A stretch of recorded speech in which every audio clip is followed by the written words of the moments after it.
Perhaps the deepest calling a soul can carry is not the one announced by trumpets, but the one guarded in silence until the world is ready to receive it. A boy stands in a field, forgotten by his own household, while inside the house 7 brothers line up to be crowned, and none of them are chosen. Scripture does not soften this humiliation. And Samuel said unto Jesse, Are here all thy children? And he said, There remaineth yet the youngest, and behold, he keepeth the sheep.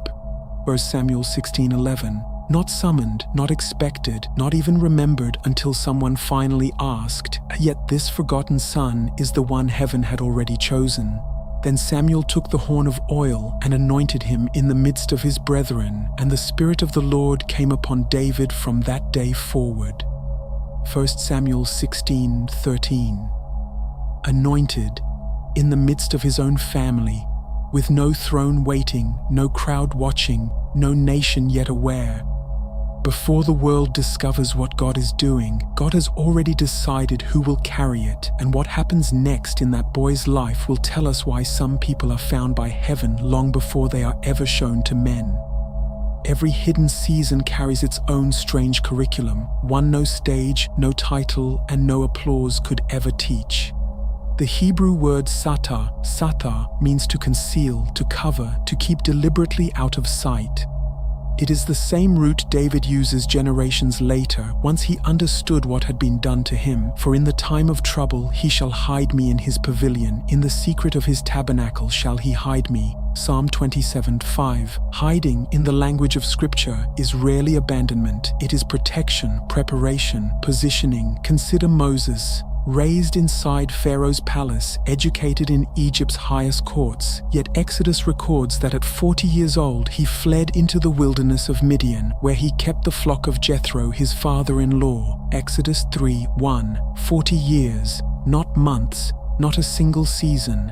40 years hidden among sheep before he ever heard a voice speak to him from a burning bush. Consider Joseph, sold by his own brothers, carried into Egypt as property, forgotten in a prison cell for 2 additional years after even the men he had helped stopped thinking of him at all. Yet did not the chief butler remember Joseph, but forgot him. Genesis 40:23. Only when Pharaoh dreamed did the hidden season finally end. Neither man rescued himself early, neither man exposed his own calling ahead of time. Both were hidden by the very hand that had already chosen them. There is a particular ache reserved for those who know they carry something and cannot yet explain it to anyone, least of all themselves. There is a moment every person reaches when they sense a purpose stirring inside them long before circumstances confirm it, a conviction with no stage, a gift with no audience, a calling with no proof. You feel it in the years that seem to accomplish nothing visible, the position that does not fit, the door that quietly closes, the friendships that fade without explanation, the prayers that seem to disappear into silence. You begin to wonder whether you misheard God entirely, whether the sense of destiny you once felt so certain of was only ever imagination. But hidden seasons rarely announce their purpose while they are still happening. David did not know, tending sheep, that he was being trained to face lions and bears before he would ever face Goliath.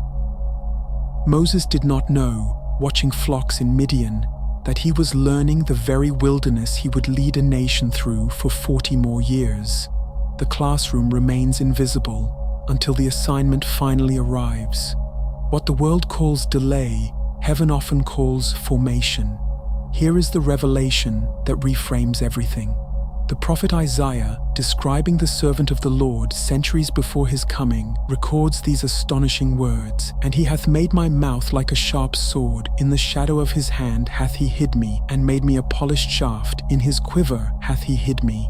Isaiah 49:2. Hidden, like a sword sheathed before battle, hidden, like an arrow concealed inside a quiver before flight, not defective, not forgotten, simply not yet released. Centuries later, Paul reveals that this pattern did not end with the prophets. It became the inheritance of every believer joined to Christ. For ye are dead, and your life is hid with Christ in God. Colossians 3:3. Not was hid, is hid, present tense, an ongoing reality even now for anyone whose life is joined to him. The sword remains sharp inside the sheath, the arrow remains true inside the quiver, and the chosen ones of God remain exactly who they were always meant to be, even while hidden from the eyes of everyone else. Perhaps concealment was never the absence of glory, but glory waiting for its appointed hour. David eventually stood before Goliath with a sling shaped by years no one had witnessed. Moses eventually stood before Pharaoh with an authority forged across decades of silence. Joseph eventually stood before his own brothers, second only to Pharaoh himself, and revealed what only heaven had known all along. I am Joseph your brother, whom ye sold into Egypt. God did send me before you to preserve life.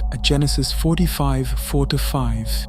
Every hidden season had already been building toward a revealing season. God had simply chosen the timing, and no accusation, no delay, no forgotten prison cell could alter what he had already decided. For in the time of trouble he shall hide me in his pavilion. Psalm 27:5. Perhaps hiding was never punishment. Perhaps it was the pavilion itself, the place where the chosen are shaped before they are ever shown. So I leave you with this. If God hid Moses in a wilderness for 40 years, and Joseph in a forgotten prison for 2, and David in a field no one thought to search, what is he quietly shaping in you right now, in the very silence you have mistaken for abandonment?